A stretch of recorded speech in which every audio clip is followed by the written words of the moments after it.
Bonjour de nouveau. Donc nous voilà pour une nouvelle vidéo, 4 jours je crois depuis la dernière, sur une chaîne qui dit qu'elle fait une vidéo tous les jours. Comment se fait-ce? Eh bien j'avais pas envie.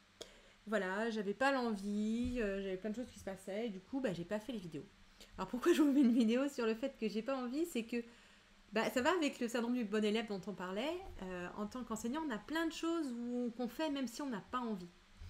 Et alors d'expérience, moi je sors d'un burn-out, enfin j'espère sortir d'un burn-out.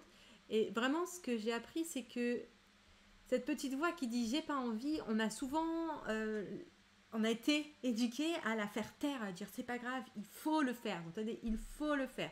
T'as pas envie, mais il faut le faire. Et en fait, il se trouve que moi, ce que j'ai appris à mes dépens, c'est que cette petite voix, en fait, elle n'est pas là pour rien. Elle est là pour nous montrer les choses qui nous font avancer et les choses qui au contraire nous demandent de l'énergie. Et à chaque fois qu'on fait quelque chose qu'on n'a pas envie de faire, on perd un peu de cette énergie. Et cette énergie, quand ça arrive trop bas, on arrive à l'épuisement professionnel ou personnel et burn-out, dépression, etc. Vraiment un endroit où on n'a pas du tout envie d'aller. Donc moi, ce qui est vraiment quelque chose que j'ai appris, c'est que cette petite voix qui dit j'ai pas envie, et maintenant je l'écoute. Quand j'ai pas envie, je fais pas. Et puis voilà. Alors vous allez me dire, je sais, vous n'êtes pas les premiers à me le dire, mais Marie-Camille, si on fait que les choses dont on a envie, les vents n'avancent pas, ou je sais pas, ou j'ai avoir des problèmes dans ma vie professionnelle. En fait, pas tant que ça. Il faut bien distinguer deux choses parmi les choses qu'on n'a pas envie. Il y a des choses qu'on m'a demandé de faire, mais qui font pas avancer la classe, pas les élèves, etc. Juste, il faut les faire parce qu'il faut les faire. Donc là, c'est le syndrome du bon élève, il suffit juste d'être un mauvais élève.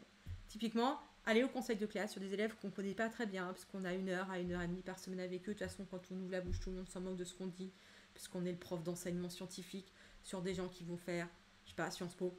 Bon, voilà, juste, j'y vais pas. Est-ce que ça a un impact sur la vie des élèves? Non, c'est juste mon syndrome du bon élève. Et en revanche, il y a des choses où, là, ça va jouer sur la relation de classe. Et le problème de jouer avec la relation de classe, c'est qu'au bout d'un moment, du coup, si le lien se distend avec les élèves, comment on va en classe on a envie d'aider les élèves? Si on se distend, là, on va arriver au moment où on n'a plus envie d'aller en classe et là, ça pose problème. Et du coup, la question, c'est pas forcément ne plus le faire, mais au moins réfléchir à comment le faire en lien avec les élèves plutôt que contre eux. Par exemple, j'ai fait un DST et les résultats sont catastrophiques. Enfin, j'ai corrigé les premières copies, les élèves n'y arrivent pas, je comprends pas.